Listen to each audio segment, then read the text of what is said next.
Oh my gracious. I am warm and hot to the very middle of my soul. The Edmonton Oilers win 5-4 in overtime. After game 3, I began to mourn the Edmonton Oilers. I did. You might say that's a bad fan, but it's just what I did. I began to mourn the Edmonton Oilers because I very much thought that this team might not have what it takes to win the Stanley Cup after all the tire pumping I was doing. After all the Oilers in 4 talk that I was spouting out my butt. I thought that maybe, just maybe, the Edmonton Oilers might not win the Stanley Cup. But here we are after game 4 of a game that I also was mourning the Edmonton Oilers after that first period. I was devastated. I was horrified by what I saw in the first period. That was some of, if not undoubtedly, the worst hockey I've seen them play for 4 periods. From the period 1 of game 3 until what we saw in period 1 of game 4. I thought this is over. I thought this team is toast. And I was watching with my in-laws and my wife. And I was just telling them exactly what I'm saying. I'm saying this series is over. The Edmonton Oilers are going to lose this series and they're lucky if it goes 6 based on how this is looking. And when it was 3-0, my mother-in-law said, well, they still might come back and win this game, though. And I told her that's the only chance they have at winning this series. That's it. That if they're going to win this series, they have to. Down 3-0, it doesn't look good. But if they're going to win this series, there's no way they can lose this game. No way. And what do? They bounce back. Skinner gets pulled. I don't think he was bad, but you had to do something. Pickard comes in. Barely even know he's in the game in the second period because the Oilers absolutely turn it on. Nugent Hopkins with a power play goal. Then Darnell Nurse making it look easy. Roof job over Bobrovsky. Bobrovsky down maybe a little too soon on that. You got to give up some part of the nets when you're a goalie, you know? A good shot can beat you a lot of the time. A perfect shot, want to try and make it a perfect shot. Darnell Nurse made it a perfect shot. Oilers make it 3-2. My celebrations at this point are still...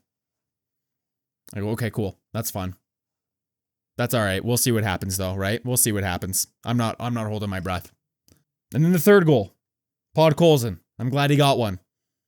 Just a scramble in front. Gets it passed on with the little, just a classic playoff goal.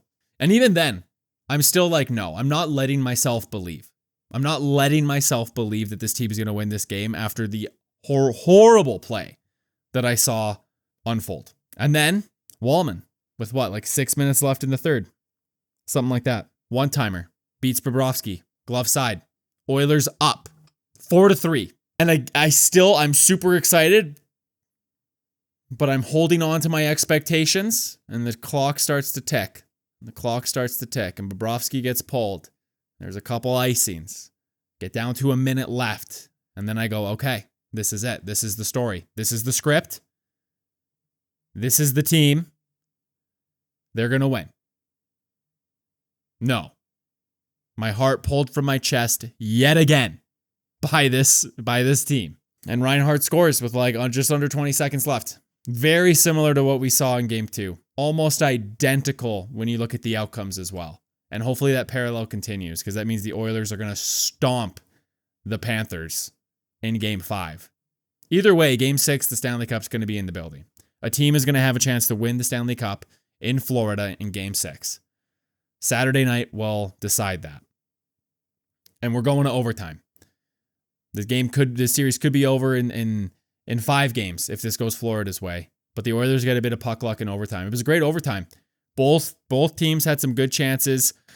Sam Bennett nearly puts the Stanley Cup on ice with that one-timer, just catching Pickard's glove off the crossbar. That was the best chance Florida had. Edmonton had a mad scramble in front that almost went in, but it was close, but it wasn't exactly a grade A opportunity.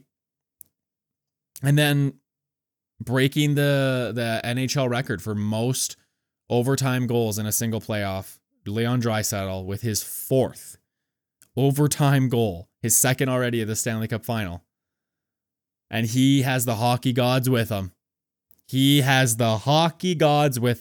backhands it through the slot, pitter patter, off that monster of a defenseman, Niko Mikkola, and the Oilers win. And I am relieved. I'm not thrilled. I'm not jumping up and down. I'm going, okay. After that egg that you laid in game 3, this is what had to happen. You had to win. I thought you choked it. You came all the way back. Then you choke it again. But the overtime happens and you get the winner. And now just like that, the Edmonton Oilers, much like the Florida Panthers, are 2 wins away from the Stanley Cup. At the beginning of this series, I was so confident the Oilers were going to win the Stanley Cup. That confidence has been destroyed. That confidence has been stomped on after a double overtime heartbreaker and then an absolute garbage fire of a game in game 3. But that's neither here nor there. That's the past. And now we're into the future. We're looking ahead to Saturday in Edmonton. It's going to be absolutely bonkers. I heard Jack Michaels do a radio spot for the Fan 590 today, and they asked him about the Florida fans. They said, hey, they were kind of begging the question a bit. They asked him like, hey, so you're on your way to the arena. Are you seeing just a parade of Florida flags there? You know, kind of teasing, knowing that the answer would be no. But Jack Michaels gave a very good professional answer. And he said, you know what? The Florida fans, they might be few, but it's a good arena. They are hard and sturdy, and they are a good fan base. Like, he did the really good political answer of like, hey, the Florida fans are fans too. Let's respect them. And you know what? They were pretty good in this game, but my gosh, it's not going to hold a candle to what Edmonton's going to bring. Not going to hold a candle. I do admire them for standing up for a lot of that overtime. And it's a different energy. I don't know. It shouldn't be a different energy. I guess it's different energy for Florida Panther fans because they have not been hockey fans for a very, very long time. Not as long as Oiler fans have been Oiler fans, just because of the length of the franchise. And they've already seen their team win a Stanley Cup.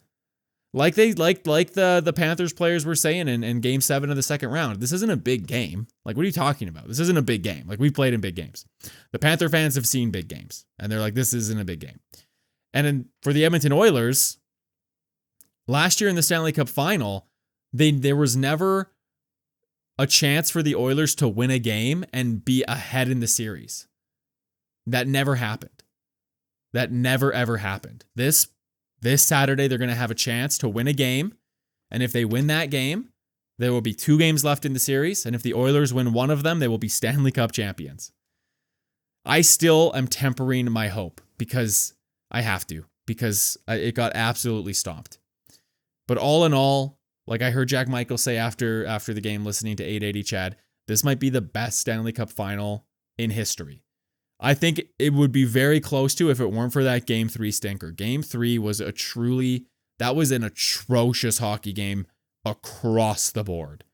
That was just bad. Even Florida Panther fans, you're happy you won, but if you had tickets to that game or tickets to this game, even though the Panthers lost in Game 4, like, you got treated to a much better hockey game all in all. I know it's great to see your team win and stomp, but by the end of it, they're just fighting, and I think that undoubtedly, when you could zoom out, if you went to this game here, Game 4, you would be thrilled, win or lose. You'd be like, wow, I got to see a really great game. And you got to see, as much as it sucks, Leon Draisaitl break a record. You know what I mean? Like, that's, you got to see some Stanley Cup history. It might take a while for that to not suck for Florida Panther fans, but if they win the cup this year, it won't matter. They'll be thrilled.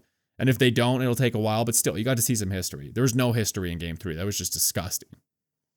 And so obviously I'm thrilled the Oilers won for so many of my own personal reasons. But another reason why I am thrilled the Edmonton Oilers won is so I can say without any copium talk, without any, oh, this guy's a homer, how absolutely atrocious the referees are. Truly, nearly game-breaking. I don't understand how this is the best. This is the best that you have, NHL? This is the best that you have. The missed calls, and I guess I'm only noticing the Oiler ones, but everyone noticed on that third goal at the end of the first, a clear as day high stick, and then the audacity in the first intermission of Kevin Bieksa to talk about, oh, the Oilers were really undisciplined.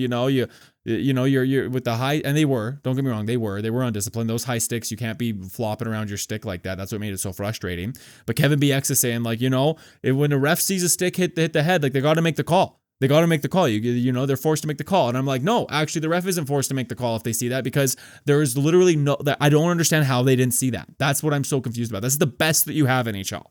The best that you have. And a blatant high stick leads immediately to a turnover and a goal in the back of the Oilers' net. No call. Unbelievable. The only other one that was truly nuts was the boarding against Bouchard. Maybe it was a bit of an embellishment. I don't know. He did get smushed pretty good. He got smushed pretty good. He went down. The refs convened. No call was made. Undoubtedly, if he does not get up and he milks that a little harder, they call a penalty. They call a penalty. That is how little respect I have for these referees at this point. I just, maybe this is something I just have to come to terms with, but even at the end of the third period, Craig Simpson said on the call, oh, I think the refs are just going to put the whistles away, because there were some ticky-tacky calls that may have been called in the first period, but not called in a tie game in the third period. And that frustrates me beyond belief. Beyond belief. How can you have one set of rules for the first period and then a different set of rules for the third period? In a professional, people bet on this game. People gamble. Like, I'm really glad the Oilers won so that I can say that, and this isn't because they lost. This is just truly, the NHL has a major problem with the officiating in the Stanley Cup final this year. It has been a look at me show by the refs for a lot of it. Thankfully, it did not play a deciding factor in this game. And I'm sure Florida Panther fans can see a lot of penalties the other way that maybe should have been called or shouldn't have been called. But the point is, I woke up at a little before 5 a.m. today. It is now past 10 p.m. I am very sleepy. I'm going to be up at it again tomorrow for a bit. So that'll do it for this video. Reacting to Game 4 of the Stanley Cup Final. Oilers winning 5-4 in overtime. I'm going to listen to Sports 440, 1440 here in Edmonton. I'm going to listen to the Fan 590 tomorrow. I'm going to be doing some streaming on my gaming channel. And I'm going to be just enjoying life here until Saturday night. Is going to be nuts. It is going to be nuts. And if the Oilers can find a way to win and they'll be one win away from the Stanley Cup, I don't even know. So please hit like if you want to see the reactions. Hit subscribe if you want to see the reactions to or more of that stuff. And yeah, that'll do it for me. Mac on the Mic Sports. We'll see you in the next one.